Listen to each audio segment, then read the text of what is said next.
Bonjour à tous, on se retrouve pour mes pronos pour la journée du samedi 10 mai. Avant de démarrer, je vous rappelle que vous pouvez vous abonner à la chaîne YouTube de The Turf, vous pouvez activer la cloche pour être informé dès qu'une nouvelle émission est postée. Puis attention, n'oubliez pas le jeu responsable, les mentions qui sont en bas, ayez ça en tête. Puis concernant le jeu responsable, je vous rappelle que tous les jours, je vous donne un choix en 6, un choix resserré afin d'optimiser vos mises aux O50, mais également aux jeux simples, aux jumelés, au trio, etc. Un petit mot sur l'application The Turf, si vous ne l'avez pas téléchargée là, elle est plus simple, plus efficace, plus rapide. Et si vous l'avez déjà, n'oubliez pas de la mettre à jour. Allez, on va démarrer pour le The 5 qui se dispute à Caen. Très belle réunion à Caen, c'est une date importante sur cet hippodrome, avec entre autres le prix des Ducs de Normandie. Mais notre The 5 va se courir dans une course européenne, le prix Georges Dreux, qui est réservé à des concurrents âgés de 6 à 11 ans qui n'ont pas gagné 281 000 euros sur 2450 mètres. Course très intéressante, 16 partants, des points d'appui sérieux me semble-t-il. Normalement, les favoris devraient jouer un bon rôle. Allez, on démarre et j'ai placé en tête le numéro 4, Aloam. Alors, on peut rien lui reprocher. 10 dernières courses, 9 fois ou premier ou deuxième. Donc, franchement, c'est quasiment du 100% sur le podium. Deuxième à Vincennes pour sa rentrée. Il n'avait pas couru depuis le mois de novembre où il avait terminé deuxième sur 2100 mètres. Il a fini deuxième pour sa rentrée le 2 mai dernier à Vincennes sur 2100 mètres également. Il est associé à Benjamin Rochard. Il évoluera donc là sur 2450 mètres, mais ça ne posera pas de problème. Il a déjà bien fait sur l'hippodrome de Caen. Tout ça pour dire que c'est un favori logique dans cette course. En deuxième position, j'ai placé le numéro 7, Jean Zibar. Alors c'est un cheval qui alterne les sorties dans les deux disciplines, attelé, monté ou étrier. Il a fini troisième de la quatrième étape du Grand National du Trot dernièrement à Mort de Bretagne le 23 avril dernier sur 2850 mètres. C'était très bien ce jour-là. Associé à Alexandre Abrivard, je pense que ce sera sûrement le rival principal d'Aloam. En troisième position, j'ai placé le numéro 8, Ove Pontvontier. Ove Pont-Vautier, qui vient de gagner à Pontchâteau le 16 avril sur 2800 mètres, qui avait bien couru dans la première étape du Grand National du Trot à Amiens auparavant au mois de mars en terminant en 5e, et je pense qu'ici il est capable de monter sur le podium.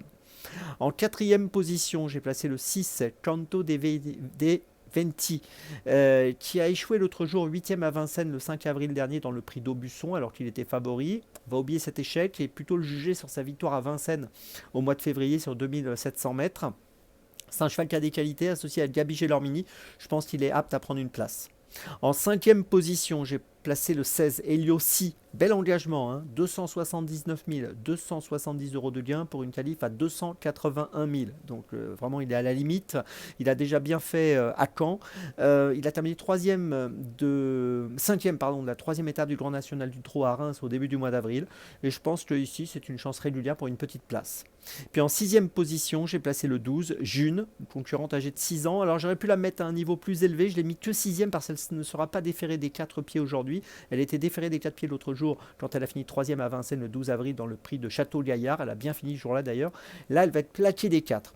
Donc c'est pour ça que je l'ai mise un petit peu plus loin dans mon pronostic. Mais bon, c'est une chance très sérieuse et si vous voulez la mettre à un niveau un peu plus élevé, vous pouvez. Je pense qu'elle peut, elle aussi, jouer un très bon rôle ici.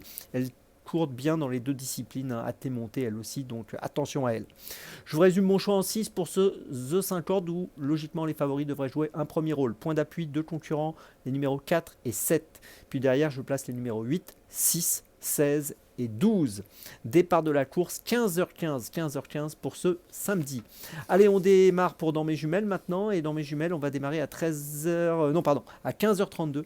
15h32, réunion 5, course 5 à Compiègne avec le numéro 2, Alavessa. Alors Alavessa, c'est une élève de l'écurie d'André Fabre qui sera montée par Alexis Pouchin, qui est une fille de Lope de Vega, un excellent étalon. Elle a couru une seule fois, elle a fini deuxième à Saint-Cloud le 29 mars sur 1600 mètres. Elle est engagée dans le prochain prix de Diane. Je ne sais pas si elle courra, mais en tout cas, elle est quand même engagée. Elle a montré de bonnes dispositions quand elle a terminé deuxième l'autre jour et je pense qu'elle doit être apte à ouvrir son palmarès aujourd'hui dans cette épreuve. Je pense qu'elle va jouer un très bon rôle. Le numéro 2, Alavessa, dans la 5e à Compiègne, c'est mon premier choix de la journée. Mon deuxième choix, cette fois, on va à Caen, 17h35, réunion 1, course 8, avec un super cheval, le numéro 11, Frangio. Alors, Frangio n'a pas été revu depuis sa victoire du 25 janvier à Vincennes sur 2700 mètres. Il était déféré des 4. Il sera encore déféré des 4 aujourd'hui. Il avait gagné auparavant, début janvier, à Vincennes, en étant encore déféré des 4. 10 dernières courses, 10 fois ou premier ou deuxième. J'en attends un très bon comportement ici. Et bien sûr, il devrait disputer activement la victoire. Le 11 Frangio dans la 8e à Caen, c'est mon deuxième choix de la journée.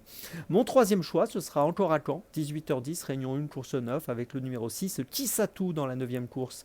Très bien engagé, 87 950 € de gain pour une qualif à 91 000. C'est un élève de Thierry Duval d'Estaing qui vient de gagner le 20 avril à Châtelaillon. C'est un cheval qui a été absent assez longtemps, entre janvier 2024 et mars 2025.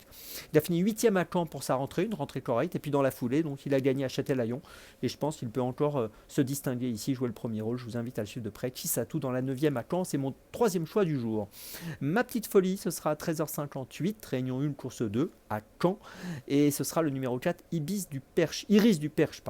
Alors Iris du Perche vient de terminer 5e à Cherbourg, c'était le 21 avril. Ce jour-là, ça ne s'est pas très bien passé, ça n'a pas été super fluide sur 2625 mètres. Là, on est sur 2200 mètres, mais on peut noter que l'engagement est bon pour Iris du Perche avec 131 740 € de gain pour une qualif à 136 000. Associé à David Thomain, il va essayer d'obtenir la 10e victoire de sa carrière pour sa 44e sortie. Et je pense que c'est pas impossible à une cote qui peut avoisiner les 7-8 €. Donc attention à lui.